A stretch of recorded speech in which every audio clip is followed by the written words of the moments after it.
Bonjour, je m'appelle Gilbert Charles Muller. Je vais vous parler des réactions allergiques violentes. 2 fois, je me suis retrouvé à l'hôpital suite à un choc anaphylactique pour une simple piqûre de guêpe. La première fois, mon visage a enflé, mes mains ont grossi, je me sentais flotter dans une bulle. Ma femme m'a emmené rapidement aux urgences. Elle a eu les bons réflexes. Ils m'ont réanimé et m'ont gardé à l'hôpital 2 jours aux soins intensifs. J'étais devenu allergique aux guêpes, comme ça, d'un jour à l'autre, à 56 ans. Ça peut tous nous arriver un jour. Par la suite, j'ai été consulter un allergologue et il m'a équipé d'une seringue d'adrénaline et de médicaments antihistaminiques. L'année d'après, en ouvrant une armoire dehors à l'atelier du jardin, j'ai dérangé un nid de guêpes qui s'était installé. Leur réaction a été immédiate.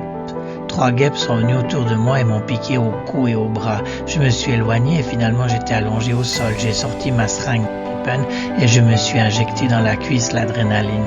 Après avoir avalé péniblement mes pilules, j'ai essayé de déverrouiller mon smartphone pour appeler une ambulance. C'était impossible, mes doigts avaient grossi et l'appareil ne reconnaissait pas mon empreinte. La reconnaissance faciale ne fonctionnait pas non plus. Mon visage avait enflé méchamment. J'étais seul là dans le jardin. J'ai rampé péniblement jusqu'au bout de la route. Ma femme m'a trouvé et m'a rapidement transporté à l'hôpital. Les médecins m'ont sauvé une seconde fois.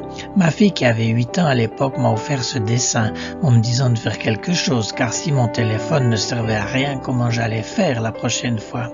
J'ai réfléchi toute la nuit à l'hôpital et une idée m'est venue, créer un boîtier connecté qui offre toutes les solutions.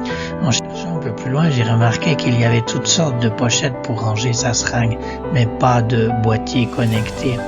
En discutant avec les médecins, j'ai appris que 3,5% de personnes étaient allergiques en Suisse et plus de 4% dans le monde, et que le nombre d'allergiques risquant un choc anaphylactique augmentait encore plus à cause de la nourriture. Plus de 76 millions dans le monde, c'est énorme. Comme pour moi, beaucoup de gens dans la panique et le malaise n'arrivent pas à appeler correctement les secours. J'ai pris conscience que le problème des allergies touchait les enfants.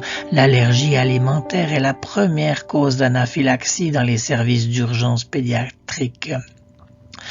Si les seringues d'adrénaline sont une première solution, la seconde, c'est la rapidité des soins apportés. J'ai donc inventé un boîtier connecté pour seringues. Il aide les personnes allergiques de 7 façons. Il contient une place pour loger une seringue, une place pour loger des médicaments, un bouton SOS intégré au boîtier qui, une fois enclenché, appelle jusqu'à 5 personnes à l'aide en continu. Il envoie automatiquement un message SMS d'appel à l'aide. Il envoie le point GPS de la victime et la photo du lieu à 5 personnes. Il permet de communiquer sans rien faire avec toutes les personnes appelées. De plus, pas besoin de centrale informatique ou téléphonique. La programmation du Bixa est aussi simple qu'envoyer un SMS.